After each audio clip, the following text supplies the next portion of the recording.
Thank you everybody for coming on this drizzly, wet night. It looks like summer is fleeting, but that's okay. We haven't had one of our BTGNY events in a while, so we're all glad to be back here. Luc, thank you so much for letting us camp out here for an evening and hosting our event. We appreciate it. Jack's an interesting fellow. I've known Jack for, I'd say, 12 years now, something like that. We've crossed paths before. I believe you're a Harvard graduate, if I'm not mistaken. Economics. You've pretty much spent your whole career in restaurant hospitality, cafe bakeries. His resume is steeped in such. He's been with places like Le Pain Quotidien, which you guys know. I think Luc says Douglas Brood, right? If you Le Pain Quotidien. But you've been at Au Bon Pain. When I used to go to Au Bon Pain, people called it House of Pain. But I imagine the 2 years that you were there, they were the best. They were the best. That did not happen. Hard Rock Cafe or Hard Rock International, and now recently at Paris Baguette, where you've been a little bit over a year now. It's been a long journey. You've been back and forth. I remember Jack when he was at Le Pain Quotidien. He was flying back and forth to Europe a lot. You actually lived in London, came back here. I think your family stayed over there. You were here. That must have been one heck of a commute. British Airways must love you. I think your picture's up in their lounge somewhere. I'm our favorite customer. And then you went back to England and then came back here for a while before settling in with Paris Baguette. As we normally do, we break up this fireside chat into a couple of sections, two. First one, you sort of focus on leadership, management. We're really here to learn, as Deepak said, about what people are doing, what people's experiences are in leadership and management, but also there's the BTGNY, the T part, which is technology. And companies are moving fast and furious into technology. It's hard to keep pace. And so we thought at BTGNY it would be great to have Jack join us this evening. Let's start. Okay. Okay, cool.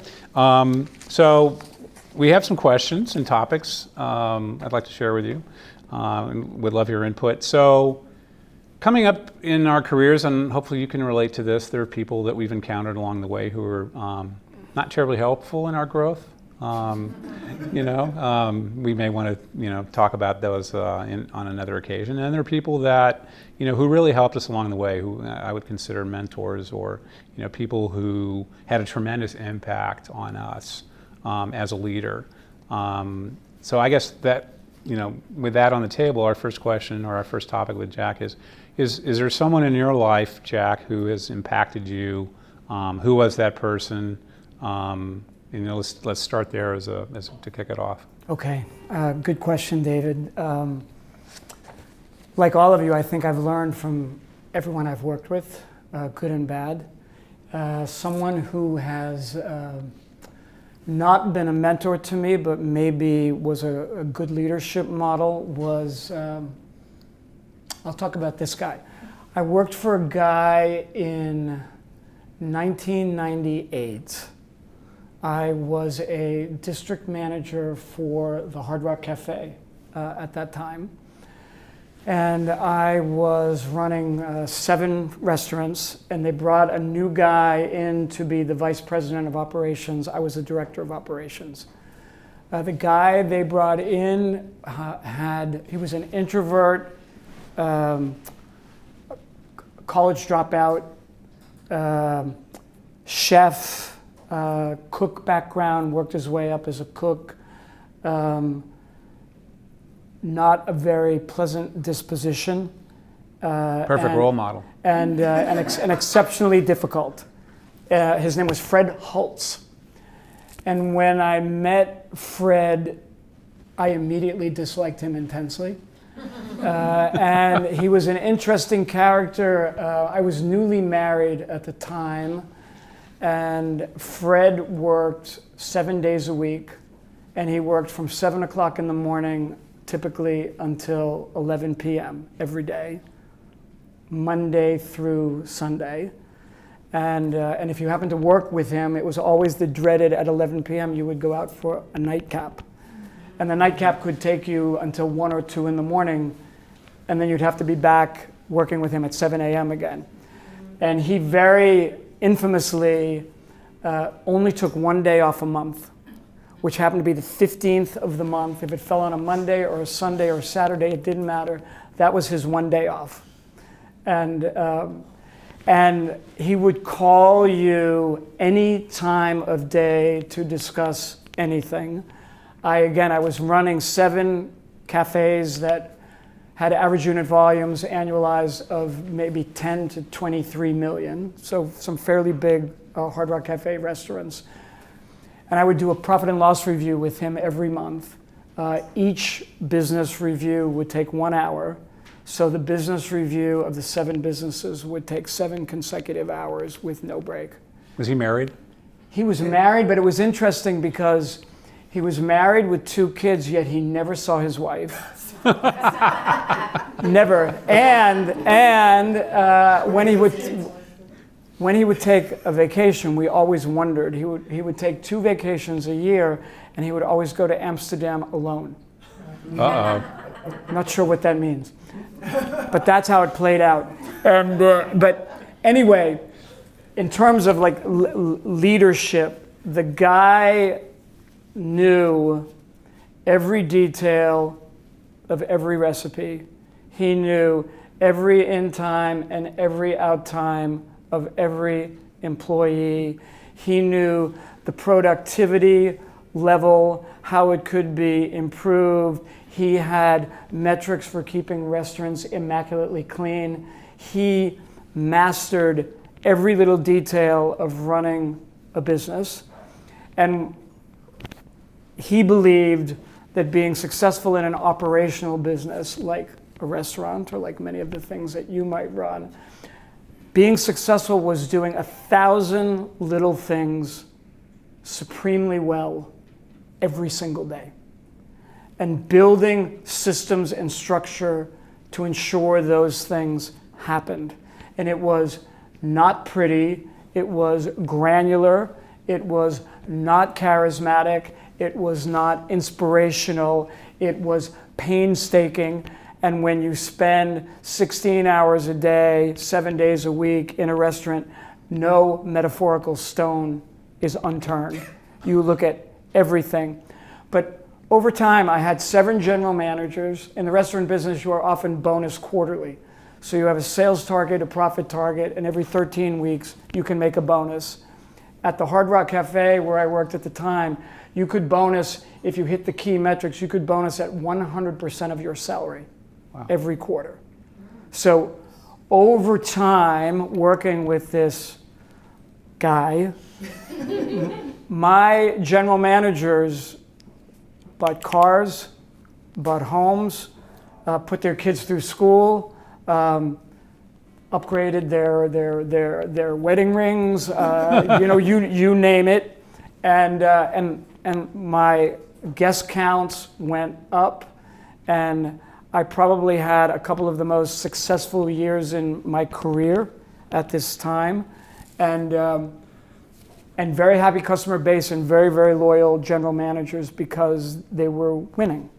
And so when I think about leadership, what I learned about leadership from Fred was that leaders are not always handsome, beautiful, well-educated, charismatic visionaries.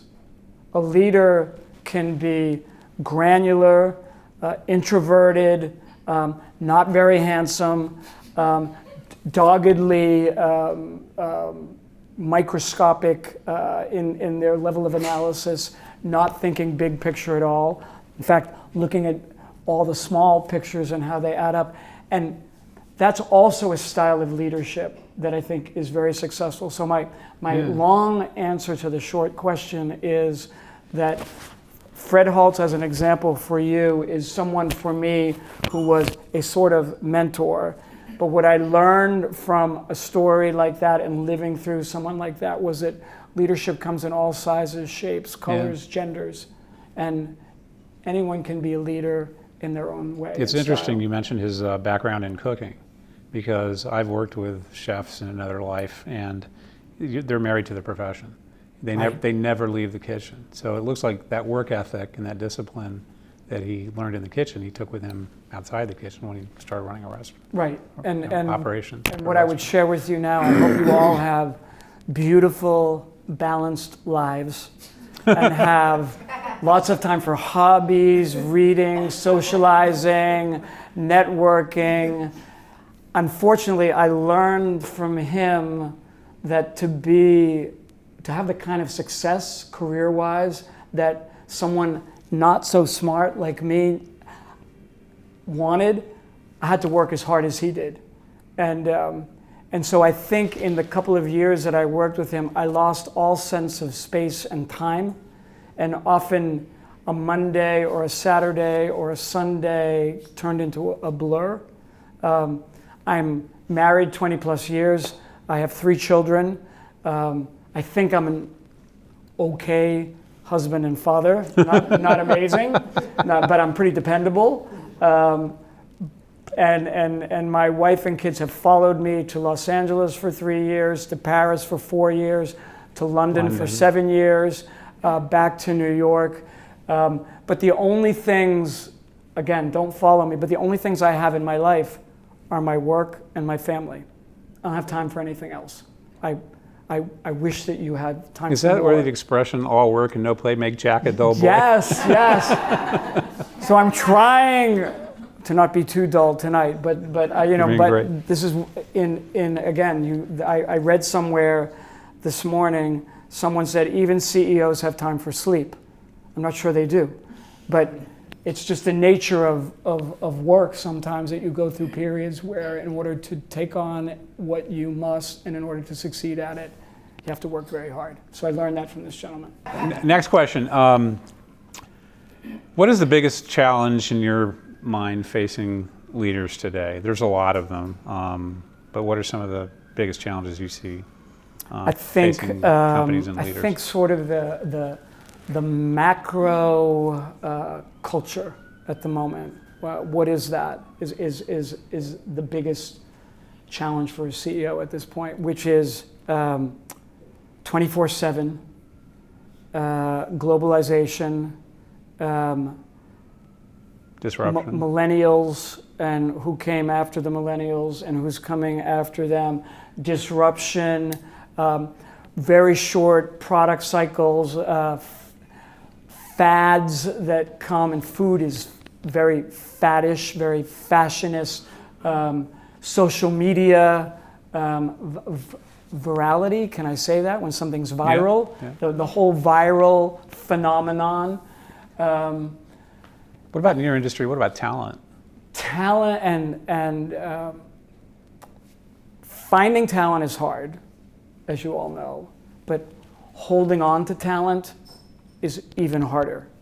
And there is the idea now that you can use a company to give you the experience on your resume that you can leverage for the next company.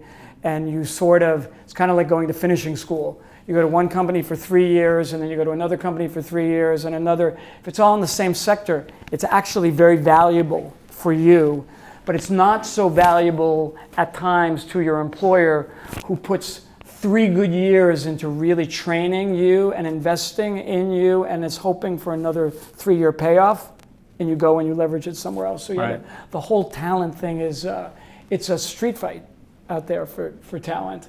And also for someone like Perry Baguette, who deals with a lot of hourly employees, which I don't right. think all of you have to do, but the minimum wage just went to $15 an hour. It's hard to pay more as a competitive advantage without putting yourself out of business. So now wage no longer, at least for semi-unskilled positions, wage no longer becomes a differentiator. Now it becomes a culture thing, and a training thing, and an education thing, and a lifestyle thing. And those things are harder to manage than just paying a higher wage. They're more fun too, if you can make it work. But I think it's a lot more complicated. So I think the whole cycle of everything is sped up. When I went to a think tank in Zurich 2 years ago. It was a food think tank, and they said, here's the upcoming macro trend for my business. And the upcoming macro trend was food anywhere, anytime. Anytime, yeah. People used to eat breakfast at this time and lunch that time and dinner this time. But now that you're flying on a plane and arriving and you just came in from Beijing and you want to have dinner, but it's in the morning, that's where we are. Everything's sped up. You already know that. Interesting. So leadership. What you said so far, it's like a lot of people are like, do I want that? But what advice would you give someone going into a leadership position for the first time? Is there anybody here in a leadership position for the first time? So this is advice you would give your colleagues then, when they get promoted, right? I think, I'll tell you something you've heard a million times before, right? I think in any team, which you're a leader, you have a team, your team has to be smarter than you, or your team has to be better than you. You should not fear paying members of your team more than you make. And if you don't surround yourself with people who are different than you, older than you, younger than you, different gender than you, smarter than you, you're dead, I think, over time. Leave your ego at the door. Yeah, so I mean, and the humility of, I think, good leadership, and not all leadership is humble. You see some really arrogant leaders who get some amazing positions, but I subscribe to the humble approach. The people around you are the ones who are really adding value, and your major function is as the assembler of that team, and as the one who gets that team to work cohesively, and as the one who keeps that team together. But they should all be better, smarter, more, in some cases, more highly compensated than you. That would be my advice for a new leader. Let's pivot into technology a little bit. How do you see technology's place within Paris Baguette America, or Paris Baguette at large, changing in the next 3 to 5 years? And what are you doing to prepare for it? I think the whole technological revolution has been really great for the food service industry. You can order food online now. You can get it delivered now. I was living in London, and my 12-year-old son used to go to Hyde Park, and with the GPS on his phone, he could order food, and the delivery guy would find him in the park. And he would do that with his friends. He was very disappointed when he came back to the States and found out that when he got back here, that wasn't available. But that's kind of the food anytime, anywhere thing. So I think for technology, we are looking to harness technology so that you can satisfy that macro trend. You can get food anytime, anywhere. You can order it in advance. You can pick it up. You can have it delivered to you, etc. And we can harness the technology to get a lot of data insight that was unavailable to us previously.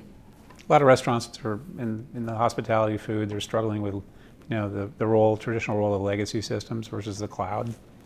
Do you want to comment on that, or? Yeah, I think so. The legacy systems that we have are a lot of them are hardware based. I think I just hired, again, hiring people who are smarter than you. I hired a head of IT who's way smarter than I'll ever be about technology, but he tells me that the system of the future must be hardware agnostic. We want to have systems that are cloud-based, hardware agnostic, mobile friendly, and we are looking at what he likes to call the technology stack. So the stack that we have now does not integrate so well. The stack of 3 years from now, we have a technology roadmap to get from the current stack to the future stack. And the future stack is all those things you said: cloud-based, hardware agnostic, mobile friendly, maybe 5G oriented or able to leverage 5G, whatever that becomes. It's an amazing potential that I'm not sure how all these devices that talk to each other eventually how that technology will be able to be harnessed. But I think it's rich in its potential. When I was coming to the office this morning, I was listening to a podcast, and the podcast was sponsored by Verizon. And Verizon said, there's a contest. If you have a company of 200 people or less and you want to enter, it's how can you harness 5G for the future? So they're even outside of their own R&D labs, they're looking for outside development. And the winner of the contest would get $1 million. Wow, that's a lot of bread. And that was only on a podcast. And I thought, oh my God, the potential of this thing is amazing, but no one's really sure exactly what it's going to do. I mean, again, what I hear, all your devices will be able to talk to each other on 5G, right? So you'll be brushing your teeth, and it will be sending information to your dentist that you have a cavity right here, right? And your dental records will be accessed, by your refrigerator, because you're about to go for some ice cream and it's going to send you a warning on your phone not to do it. But 5G, ultimately, everything will be able to speak to everything else. That's the promise. But to get from there, to get from where you are now to there, is an enormous task, responsibility, requires a big investment in technology. The good thing is that, and I don't know whether this makes any difference or not, Paris Baguette is this surprised me when you told me it's a privately owned company that has zero debt and does over $1 billion in annual sales. A lot of people don't know that. So I would think that it's really a matter of convincing people and getting people to see who might be, technology agnostic as opposed to, hardware agnostic, that this is the way of the future. So I think, again, you could spend so much money moving into the future and not knowing what you're What's getting. What's going to work, yeah. So we're trying to have a roadmap from here to 3 years from now. I'd like to look 5 and 7 years from now, but it's impossible. I can't see anything. It's too far away. And then as we invest, we want the things that we invest in to sort of earn their keep. So you're constantly looking at ROI. You're hypothesizing an ROI. You're making an investment. For example, we're going to change all the POS systems that we have in the United States. We have 90 restaurants in the United States, 90 bakeries that are on a hardware-based POS system. We're migrating to a cloud-based POS system. There's a cost to that. Those POS systems are going to give us a lot of real-time data that I can then potentially see what people are buying and offer them things through an app to entice them to come more often. But I don't know if that's going to work. So I don't know how much money to invest. And the technology while you're investing is already becoming outdated. So it's a slippery slope. But if you don't do anything, again, I think you're dead. So you have to do something and hope that you're right and keep monitoring the return on investment. I just have a few more questions that I'll ask, and then we'll open it up to some Q&A. So again, focusing on technology, what key improvements do you think, given this backdrop, that your IT team can initiate to make itself more effective to the customers that you're serving? I think the customer journey. If we talk about Manhattan, it's all about speed. If you can order ahead, pay ahead, great. If the POS system allows you to move through the queue much quicker, fantastic. If the POS system is also sending us data insight that will allow us to change the products we develop based on what you're buying or what you're not buying or et cetera, that all sort of feeds into a positive reinforcing spiral, hopefully. So again, we want things that talk to each other, make the consumer journey more fluid and more quick, but also gives us insight as to what products we should be developing and innovating and what products we should be removing. So data is going to be increasingly just huge as you continue to Huge. scale and grow. Let's just, for 2 seconds, coffee. When I was growing up, when dinosaurs were roaming the earth, coffee was a hot beverage. I just read from an article about Starbucks yesterday. 50% of their coffee sales is cold. There is a whole generation of people.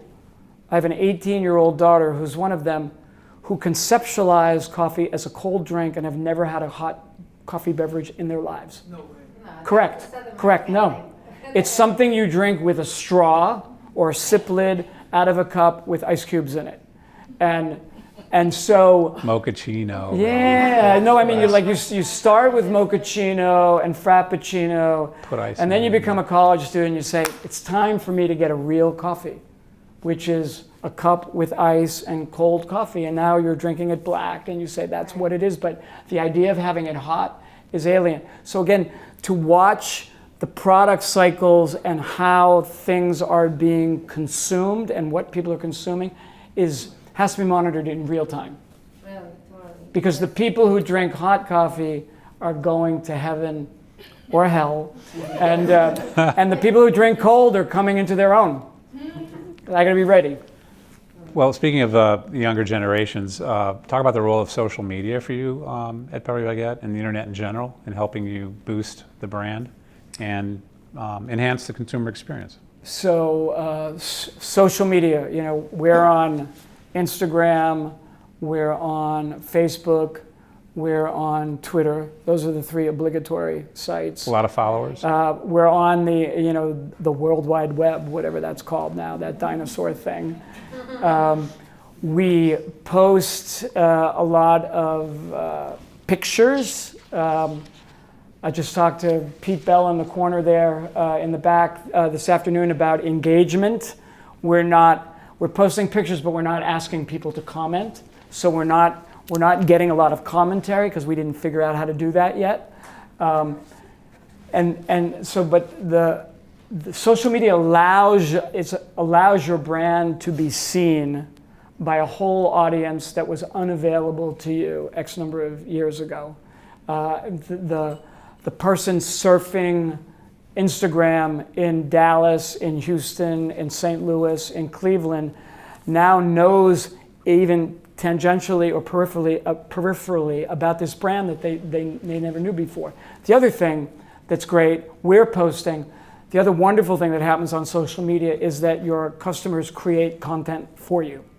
And so they narrate, and that type of free advertising, it used to be just word of mouth, but the whole photo comment thing that you just try to facilitate a little bit takes on an entire life of its own and is a relatively inexpensive way of getting your brand name out there. So I think as we migrate into the future, it'll play a bigger and bigger role.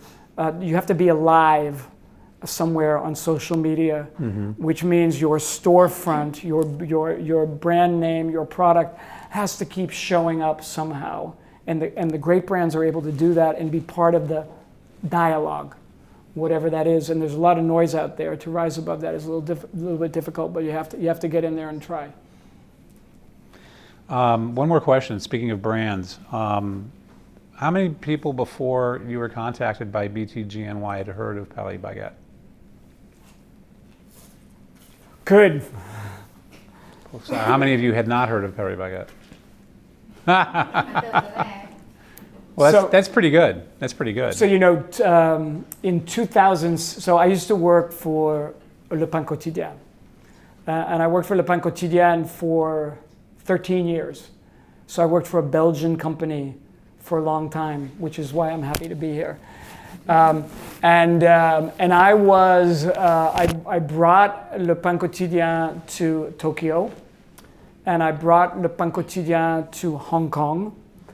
And in my business plan, I was bringing Le Pain Quotidien to Seoul, Korea, and I was bringing Le Pain Quotidien to Singapore. So I went to Seoul and Singapore to do market research. I went to Singapore first. This was in 2016. And I was in Singapore in 2016. I saw this brand called Paris Baguette that I'd never heard of. And I saw 1, 2, 3, 4, etc.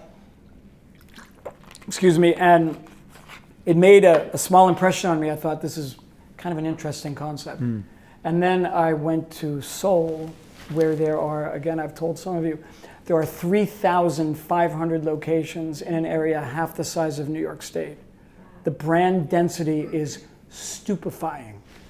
So I had this little mental model from Singapore, and I went to Seoul, and I thought, oh my God, what is this thing? Where did it come from? I had never heard of it before. And if I hadn't traveled to Asia, I might not know it. And the challenge here is to take this really well-known thing in Asia that's actually a Korean concept with a French name.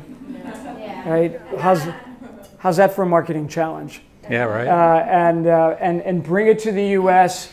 and not pretend that it's French, and be very clear that it's Korean with some French inspiration, and it's here to do business in the U.S. and to turn that into a coherent narrative that's not too cumbersome in your mental shelf space to figure out is what we're gonna work on. But I had never heard of it before. Luckily for me, at this point, after struggling in a beautiful way with Le Pain Quotidien, for those French speakers in the audience, no American who doesn't speak French can say those 3 words. Le Pain Quotidien. No one could ever say the name of the brand, and it killed the word of mouth in trying to grow the business in the United States. LPQ. We tried to shorten it to LPQ. People thought we were KFC. We didn't want to do that. But thank God, whoever named this thing, I'll do American English, Paris Baguette. It's so easy. Paris Baguette. Yeah, Paris Baguette. But for the Americans, it's very easy. So I don't have that challenge with name recognition that I did with Le Pain Quotidien. So how many states are you in, and how many locations do you have in the U.S. right now? So when I joined last summer in July, and we had 60 locations. We now have 90. I have a very modest business plan for next year, which is to open 40. So at the end of next year, I'll have 130. Our objective is minimally to get to 1,000, which if you do simple math, it means from 2020 to 2030, we have to open 100 a year. That's just U.S.? That's just U.S. And I was saying to someone, when you study the hospitality industry, there's the burger category, there's the chicken category, there's the pizza category, there's the burrito category. And believe it or not, there's a category called bakery cafe that exists in people's mind. Au Bon Pain sort of created it, and then Panera took it over, and Panera has kind of abandoned it. Panera's not a bakery anymore. Panera's soup, salad, lunch delivery. Au Bon Pain just got bought by Panera, which just got bought by JAB in Luxembourg, and that whole thing is being consolidated. So I feel that there's a category in people's mind, the bakery cafe category, that's been abandoned. And because of that, I want to take this concept and redefine the category. And what is a bakery cafe and what does it do? And it's primarily a bakery that also does some other things. Right. And so I think there's a wide open space. Anyway, we're going to Canada, Mexico, Brazil, Argentina, Colombia. We're going to do the whole Americas, and our unwritten objective is more than 2,500 locations. That's it. Okay. Thank you, Jack, so much. Thank you.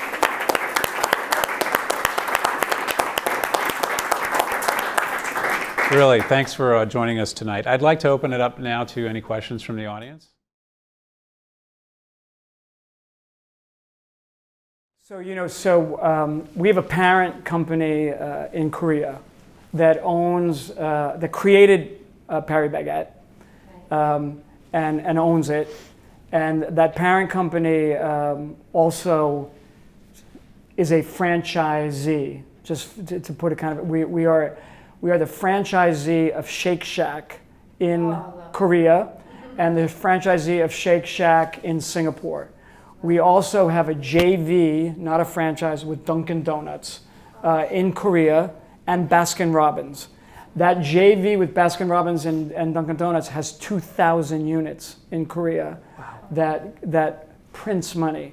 Anyway, there's, on top of this, the whole parent company is a $7 billion privately held company. And there is a social media, they call it SNS, social networking services. There's an SNS department that does nothing but monitor social media. So I get all the negative Yelp reviews emailed to me every day from Korea. I have to farm them out to my team for solutions, and then they propose a solution, and me as the CEO, I have to sign off in pen on the solution, and it gets faxed back to Korea. So these are criticisms coming from... These are coming from the U.S. From the U.S. going there. Picked up by Korea. Gotcha. So we have served a policeman, and we haven't angered anybody terribly, but we do a lot of really ridiculous things, sadly, every day. Like, you've been waiting in the queue for 10 minutes, and we open a second register, and we ask her to come, and now you can't believe that we just ignored you. And we don't know if we ignored you because you're young, old, black, white, but whatever it is, you know that we discriminated against you because of that. And now you're writing to us. And now we have to go back and try to rectify that. And I think in this business, where you do 1,000 transactions a day in hundreds of locations, Murphy's Law. What can go wrong will go wrong. It's going to get worse as you continue to scale. And the Yelp reviewers, the social media reviewers, I can't believe people have that much time. Who has time? But the soliloquies that exist online over some minor slights and the responses that happen to that are crazy. So no, yeah, we could spend a lot of time on that, but yeah, sure. we deal with negative reviews all the time, and we try to eliminate them. You got a question? Yeah.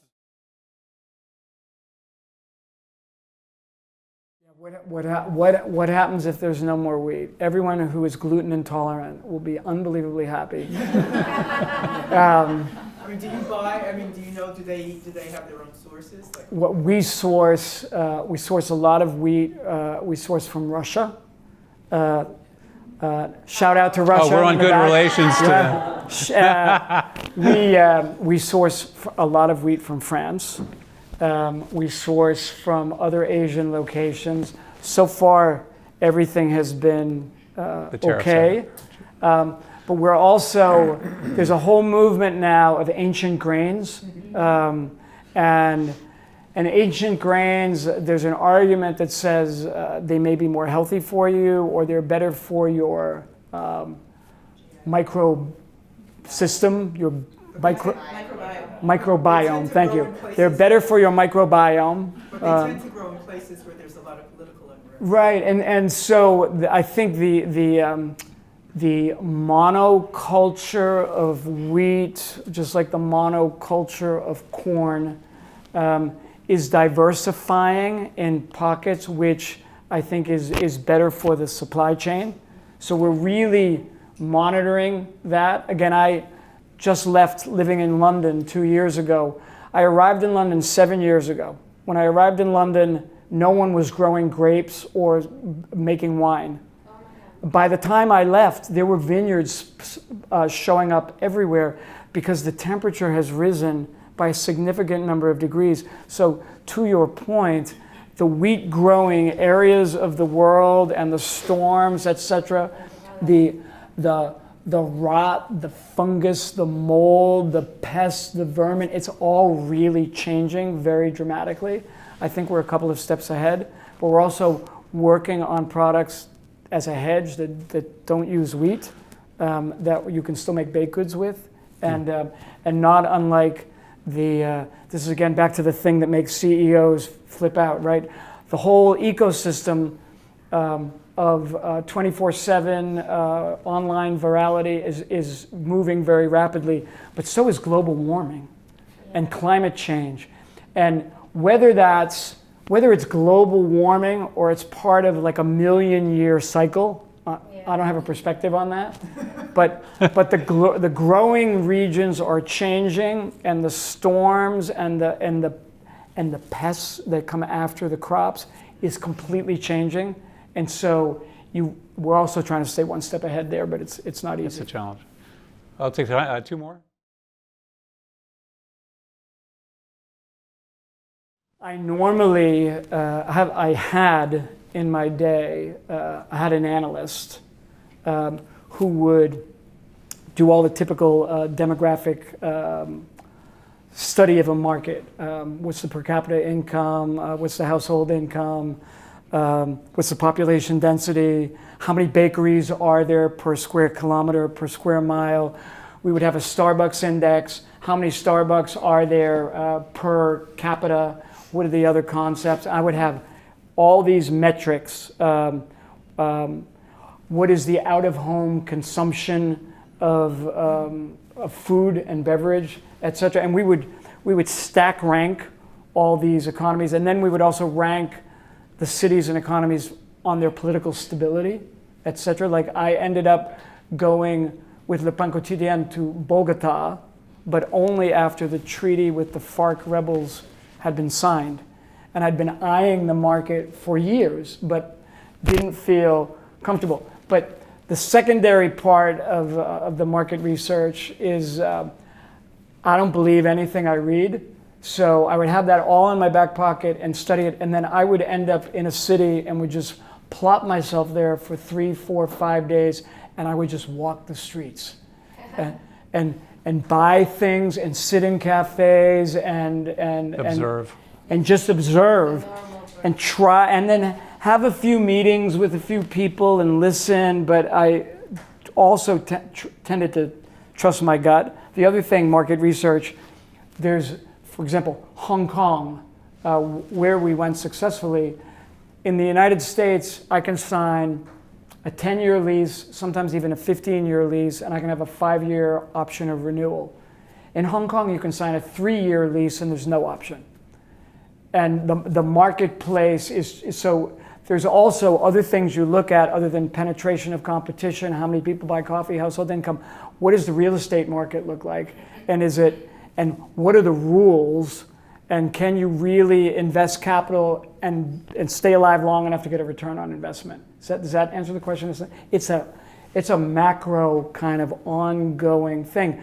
I went to Iran in 2016 because I was working on developing the market there for Le Pan Quotidien.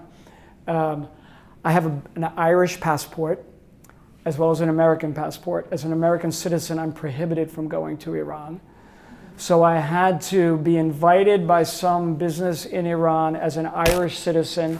I flew from London as an Irishman, not as an American, went to Iran and did all kinds of market research on the street and found a really thriving, hospitable market and tried to get LPQ board of directors to approve going there. And someone on the board said, it's a great idea, but what if Trump gets elected and like what they feared actually came to pass? Yeah, It turned out to be good. And so again, political stability is also a major concern for picking a market, which is why like someplace like Singapore, everybody's there. In Iran, not everybody's there. And Argentina or Brazil, not everybody's sure they should be there or not be there. And currency, the Argentinian peso just collapsed, right? I had Le Pan Quotidiens in Argentina. We had 13 of them in Buenos Aires. We couldn't take capital out of the country. So we had a franchisee who was paying us royalties. I had to set up an account in the country, and then I owned the revenue, but I owned the royalty payment, but I could never get to it because of the... Anyway, we could talk for hours. One more question.